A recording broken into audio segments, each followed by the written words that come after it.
नजर में तुम्हारी वैल्यू कम जरूर हो जाएगी, क्योंकि इस घर में जो भी नई बहू आई है उसने इस रस्म को बखूबी निभाया है। अब तुम सोच लो कि क्या करना है। पहले ही एक अलग परिस्थिति में इस घर की बहू बनी कल्याणी ऐसा नहीं चाहती थी कि घर के लोग उससे और नाराज हो जाएं, इसलिए वो इस रस्म को पूरा करने की बात मान लेती है। ठीक है, मैं बनाऊंगी खाना और ये रस्म पूरी करूंगी।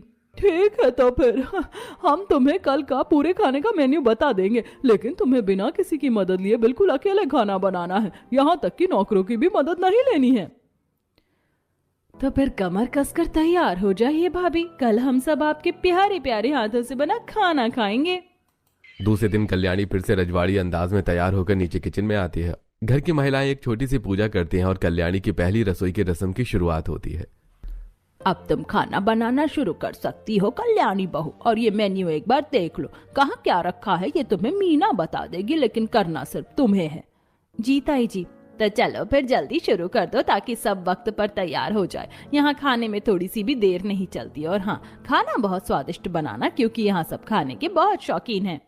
कल्याणी को रसोई घर में मीना के साथ अकेला छोड़कर सब वहां से चली जाती हैं। कल्याणी लिस्ट खोलकर देखती है तो उसके होश उड़ जाते हैं। लिस्ट में 15 चीजें लिखी हुई होती हैं। ये लिस्ट कितनी बड़ी है। हमेशा यहाँ पहली रसोई की रस्म में नई बहू इतना सारा खाना बनाती है क्या? कहाँ से शुरू करूँ? हाँ, मीठे की 3 डिशेज हैं, उन्हीं से शुरुआत करती हूँ। साथ में कुकर में छोले चढ़ा देती हूँ और मसाला भूनने के लिए रख देती हूँ। कल्याणी थोड़ी प्लानिंग करती है और खाना बनाने की शुरुआत करती है।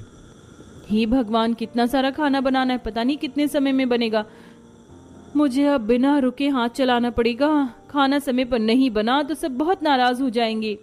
छोटी बहू रानी, मैं चाहकर भी आपकी कोई मदद नहीं कर सकती, लेकिन मैं यही हूँ। कोई सामान कहाँ रखा है मैं बता दूंगी आपको।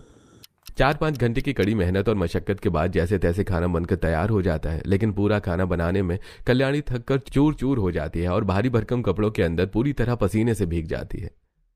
मीना, खाना तो बन गया। मटर पनीर, मिक्स वेज, दाल मखनी, दाल तड़का, कढ़ी, रायता, मसाला, भिंडी, रोटी, पूड़ी, सब तैयार हो गया है। अब सबको बुला कर लिया।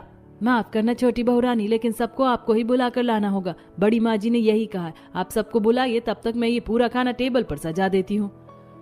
हो, ये काम भी क्या मुझे ही करना पड़ेगा? मुझे तो पता भी नहीं है कि इतनी बड़ी हवेली में 150 कमरों में से कौन सा कमरा किसका है, कौन सा कमरा खाली और कौन सा भरा है। सच में ये जानना तो बड़ा ही मुश्किल है।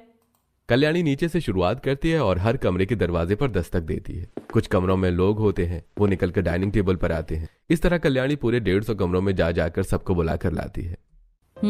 खाना तो ठीक ही बना है। अब कल से इसी तरह तुम्हें तीनों समय का खाना बनाना है। आज जो कम ज्यादा है वो अच्छे से समझ लो, लेकिन कल से बिल्कुल भी गलती